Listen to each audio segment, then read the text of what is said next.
Liebe Angehörige der FAU, liebe Studierende, meine sehr verehrten Damen und Herren, nach einer kleinen Pause ist es heute wieder mal an der Zeit für einen Podcast. Vielleicht eins vorweg. Gestartet hatte ich den Podcast im April 2020 in erster Linie als ein Informationsformat für alle wichtigen Themen rund um das Forschen, Lehren und Arbeiten in Corona-Zeiten. Und weil sich im vergangenen Jahr die Ereignisse ständig überschlagen haben und fast jede Woche etwas Neues passiert ist, gab es einen hohen Informationsbedarf. Mehrmals wöchentlich.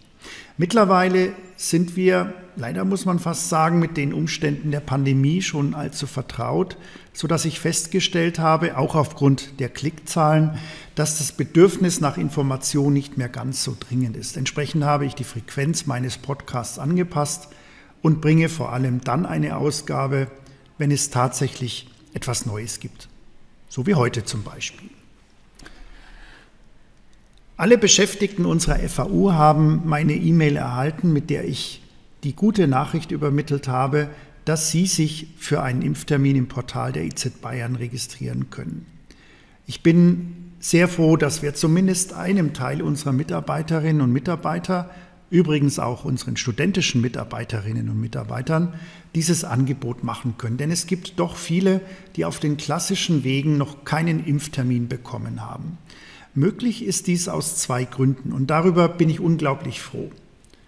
Zum einen hat die Nürnberger Versicherung, mit der wir sehr lange schon partnerschaftlich zusammenarbeiten, uns angeboten, dass wir ihre Impfstraße für ein gewisses Kontingent an Impfungen nutzen dürfen. Zum anderen ist es uns gelungen, im Kontext des betriebsärztlichen Impfens, das ja seit dem 7. Juni nun offiziell möglich ist, eine begrenzte Menge an Impfdosen auch für unsere Beschäftigten zu bestellen.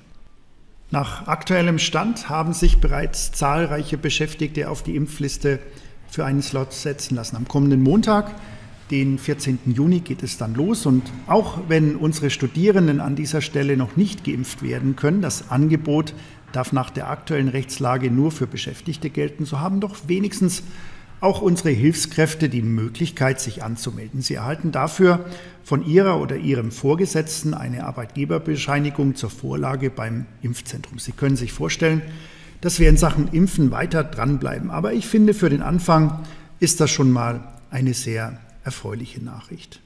Ebenfalls gute Nachrichten sind tatsächlich dieser Tage die sinkenden Inzidenzen.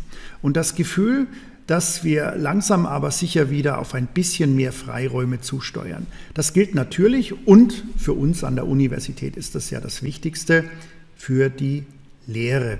Präsenz ist in gewissem Umfang und unter Einhaltung der entsprechenden Hygienevorschriften jetzt wieder möglich. Allerdings steht auch fest, dass für das Sommersemester Präsenz nur auf freiwilliger Basis stattfinden kann. Das gilt für Studierende wie für Lehrende. Es muss gewährleistet sein, dass kein Nachteil für jene Studierenden entsteht, die im Moment eben nicht vor Ort in Erlangen oder Nürnberg sein können. Natürlich haben wir uns schon Gedanken über das kommende Wintersemester gemacht. Zum jetzigen Zeitpunkt ist noch unklar, wie die Lage sich im Herbst entwickeln wird. Deshalb müssen wir für das Wintersemester 21/22 wieder das Gebot der frühzeitigen Planungssicherheit anwenden und vor allem auch die Studierbarkeit aller Studiengänge sicherstellen. Das erfordert Kompromisse und wir setzen derzeit auf hybride Vorlesungen mit der entsprechenden Öffnungsperspektive.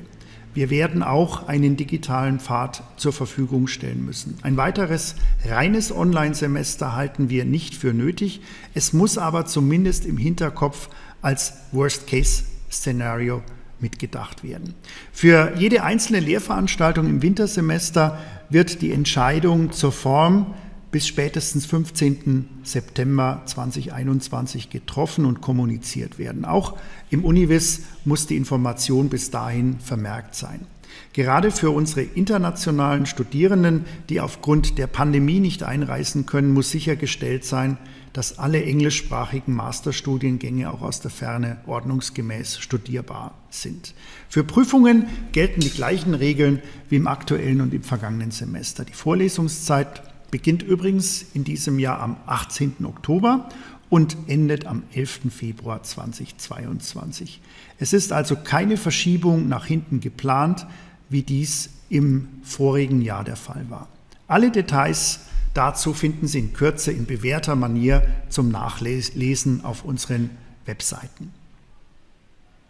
Und eins noch zum Schluss. Am Dienstag, den 15. Juni, starten, wie schon mehrfach kommuniziert, die Hochschulwahlen. Und zwar für Studierende und Promovierende zum ersten Mal in elektronischer Form. Die jeweiligen Statusgruppen wählen ihre Vertreterinnen und Vertreter im Senat, in den Fakultätsräten der 5 Fakultäten und im Berufungsrat für den Fachbereich Theologie. Außerdem entscheiden die Studierenden, wer sie in den jeweiligen Fachschaftsvertretungen sowie im studentischen Konvent vertritt.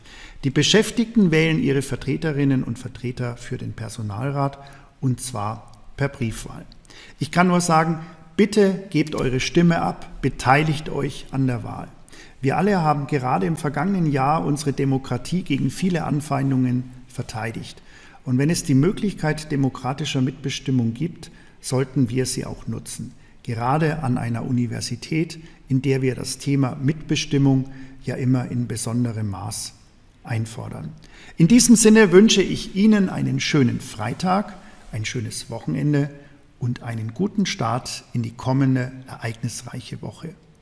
Und das Wichtigste zum Schluss: bleiben Sie gesund.